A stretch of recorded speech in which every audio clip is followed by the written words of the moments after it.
کنڈا صحافت کرنے والوں، ذریعہ خبر ہو معاش نہ ہو، سب کے گریباں جھانکنے والوں، کیوں اپنا گریباں چاک نہ ہو۔ پروگرام اپنا گریبان کے ساتھ متی اللہ جان۔ اپنا گریبان چاک کرنا کتنا مشکل ہے، یہ بات متی اللہ اچھی طرح جان گئے ہیں۔ ڈان نیوز کے اس اینکر پرسن نے اس عنوان کے تحت اپنا پروگرام شروع کیا جس میں کسی اور کی نہیں بلکہ اپنے ہی طبقے یعنی صحافیوں کا احتساب کیا گیا، لیکن یہ پروگرام زیادہ دن نہیں چل سکا اور خود متی اللہ جان کے بقول ابھی اس کے ایک پروگرام کی ریکارڈنگ جاری تھی کہ اس کو بند کرنا پڑا۔ آخر اس پروگرام میں ایسا کیا تھا کہ اسے یوں اچانک بند کر دیا گیا؟ ایسا میڈیا جہاں دن رات سیاستدانوں، بیوروکریسی اور فوج سمیت دیگر طبقات کے بارے میں تنقیدی پروگرام معمول ہیں، وہاں متی اللہ جان نے ایسا کیا کیا کہ ان کا پروگرام یوں اچانک بند کر دیا گیا؟ یہ جاننے کے لیے میں اسلام آباد میں ڈان نیوز کے دفتر پہنچا۔ متی اللہ نے وہ اسٹوڈیو دکھایا جہاں یہ پروگرام ریکارڈ ہوتا تھا اور اسی اسٹوڈیو میں بیٹھ کر اپنے پروگرام کے آغاز اور انجام کی داستان سنائی۔ آخر اس پروگرام کا مقصد کیا تھا؟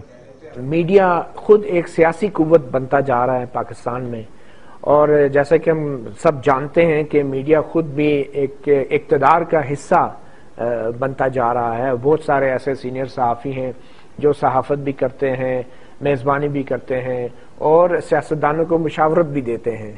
تو یہ خیال میرا کوئی ایجاد نہیں ہے، یہ ہم سب سینئر صحافیوں میں ایک یہ سمجھ تھی کہ صحافیوں کا بھی احتساب ہونا چاہیے۔ فرق اتنا تھا کہ یہ معلوم نہیں پڑ رہا تھا کہ کیسے ہونا چاہیے۔ متی اللہ نے بتایا کہ ابتدائی طور پر طے ہوا تھا کہ پہلی سہ ماہی میں ان کے پروگرام کی 13 اقساط پیش کی جائیں گی، جس کے بعد اسے مزید چلانے کے بارے میں فیصلہ کیا جائے گا، لیکن ان 13 میں سے بھی صرف 10 پروگرام ہی چل پائے اور یہ اقساط بھی جوں جوں چلتی گئیں ان کی دوستیاں دشمنی میں بدلنے لگیں۔ وجہ سمجھنے کے لیے میں نے ان کے پروگرامز کی ریکارڈنگ دیکھی تو اندازہ ہوا کہ کیوں۔ جس معاشرے کے اندر بدامنی ہو، مہنگائی ہو، بے حسی ہو، بے روزگاری ہو، اس معاشرے کے اندر اچھی باتیں کیسے ہو سکتی؟ آسما نے معاشرے کی فقار پر کرپشن سے متعلق بہت پروگرام کیے، مگر شاید یہ محض اتفاق تھا کہ انہیں حالیہ حج کرپشن سکینڈل سے متعلق پروگرام کرنے کا موقع نہیں ملا۔ آئیے دیکھتے ہیں کہ ان کا کیا۔ آسما شیرازی ان صحافیوں میں ہیں جو بقول متی اللہ سرکاری خرچ پر حج کرنے گئی تھیں، تو اس پر متی اللہ کو کیا اعتراض ہوا، اس کی وضاحت انہوں نے اپنے پروگرام میں ہی کر دی۔ اچھا، پلاٹ لینا غلط ہے، بالکل غلط حج کرنا جائز ہے، بالکل جائز، سرکاری پیسے، عوام کے پیسے، جو سیلاب کے متاثرین ہیں ان کو ایک ایک روپے کو ترس رہے ہیں، اور آپ جو ہے لاکھوں روپے کا حج کر کے آئے اس لیے مفت میں نا، میں آپ کو یہ بات کہہ رہی ہوں کہ آپ اپنے ذاتی پیسے کیوں نہیں لگا؟ اگر آپ مجھے بات کرنے کی اجازت دیں تو میں آپ کو یہ ایکسپلین ضرور کرنا چاہتی ہوں کہ میں آپ سے بار بار یہ بات کر رہی ہوں کہ اگر مجھے یہ علم ہوتا کہ یہ اس طرح ہے تو میں شاید اوائڈ کرتی، آپ نے کہا میں پھر بھی چاہتی ہوں، نہیں، سرکمسٹانسز ایسے تھے کہ مجھے اس کا اتنا علم نہیں تھا کہ یہ ہوا، اور آپ اپنی غلطی تسلیم کرتے ہیں؟ نہیں، اس میں غلطی میں نے کوئی نہیں کی، یہ حج کرنا کوئی غلطی نہیں ہے۔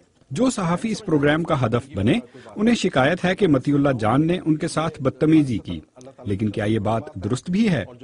کوئی ولگر لینگویج نہیں یوز ہوئی، کسی کو کوئی بدتمیزی والے الفاظ نہیں یوز کیے، کوئی گالی نہیں ہوئی، صرف بات اتنی تھی کہ سوالات کو بار بار دہرایا گیا، اس لیے کہ صحافی شاید جواب دینے سے کتراتے تھے، تو اس سوال کو بار بار دہرانا اگر بدتمیزی ہے تو میرے خیال میں اس حد تک تو ہم نے ضرور کی اور وہ ضروری بھی تھی، مگر کسی کو برا نہیں کیا، کسی کی ذات پہ حملہ نہیں کیا، بلکہ یہی کہا جو کہ دستاویز میں موجود تھا، جو ثبوت تھے جس کے، اور جس کا جواب جو ہے وہ لوگ صحافیوں سے سننا چاہتے تھے، اتنا ضرور کیا۔ کیا صحافیوں کا احتساب بامقصد رہا؟ اس سوال کا حتمی جواب تو شاید ممکن نہ ہو، لیکن سرکاری حج پر جانے والے ایک سینئر صحافی نے پروگرام اپنا گریبان کو انٹرویو کے دوران ہی توبہ کر لی۔ ایک دفعہ نہیں، میں 3 دفعہ آپ کو پہلے کہہ چکا ہوں کہ میں اب کوئی سرکاری حج نہیں کروں گا، یہ میں نے اپنے ضمیر سے فیصلہ کر رکھا ہے۔ بے شک بلاوا ہے، بے شک بلاوا ہے۔ یہ تھے حاجی حنیف خالد جو دوبارہ سرکاری خرچ پر حج کرنے سے توبہ کر رہے تھے۔ یہ پروگرام اپنے جوبن پر تھا کہ اچانک متی اللہ ڈان نیوز کی اسکرین سے اپنا گریبان سمیت غائب ہو گئے۔ صحافی حلقوں میں چمگوئیاں شروع ہوئیں کہ آخر کار ڈان نیوز کے مالکان صحافتی حلقوں کے دباؤ کے آگے ہتھیار ڈالنے پر مجبور ہو گئے۔ متی اللہ پہلی بات کی تصدیق اور دوسری کی تردید کرتے ہیں۔ ڈان ان چند اداروں میں سے ہے جہاں پہ مالکان کا براہ راست کوئی ایسا اثر و رسوخ نہیں ہوتا۔ میرا کانٹیکٹ زیادہ تر جو ہے مبشر زیدی سے رہتا تھا، جو جرنلسٹ ہیں، جو ہمارے ایڈیٹر ہیں، نیوز ہیں، انچارج ہیں نیوز آپریشنز کے، اور ان کے ساتھ جو بھی ڈسکشنز ہوتی تھی وہ پروفیشنل فریم ورک میں ہوتی تھی، اور وہ جو سوال اٹھاتے تھے اس مقصد کے لیے نہیں اٹھاتے تھے کہ شاید وہ نہیں چلانا چاہتے، وہ صرف وہ کوسچنز ریز کرتے تھے پروفیشنل اینگل سے، جن کا جواب سننے کے بعد بہت سارے معاملات میں وہ کنونس بھی ہو جاتے تھے۔ تو جو فیصلہ بھی ہوا ان کی نظر میں، مبشر زیدی کی نظر میں، شاید یہ جرنلسٹ کمیونٹی کو متحد رکھنے کے لیے ضروری تھا، یا پھر کچھ عرصے کے لیے کچھ ٹائم بائی کرنے کا فیصلہ تھا۔ یہ مبشر زیدی ہی آپ کو بتا سکتے ہیں کہ ان کی ایڈیٹوریل ججمنٹ میں کیا تھا، مگر ڈیفینیٹلی دباؤ ہر سطح پر رہا۔ پروگرام بند ہوا تو ایسی خبریں بھی گردش کرنے لگیں کہ متی اللہ جان کو نوکری سے نکالا جا رہا ہے۔ ڈان نیوز کے ایڈیٹر مبشر زیدی کہتے ہیں کہ نہ صرف متی اللہ یہیں رہیں گے بلکہ اپنا گریبان بھی دوبارہ چلے گا۔ اور اپنا گریبان جو ہے وہ آپ کہہ لیں کہ ایک سلسلہ شروع ہوا جو کہ چلتا رہے گا۔ It will never the program may have ended for a brief period۔ وہ آئے گا دوبارہ، اور وہی چیز اب ہم اپنی شاید خبروں کے اندر بھی لے کے آئیں۔ سوچو کہیں ایسا تو نہیں ہے اپنے گریبان میں منہ ڈال کر دیکھنا مشکل ہے، اتنا مشکل کہ سب کا احتساب کرنے والے صحافی بھی شاید اس کی تاب نہ لا سکیں۔ آصف فاروقی، BBC، اسلام آباد۔ کیوں اپنا گریبان چاک نہ ہو۔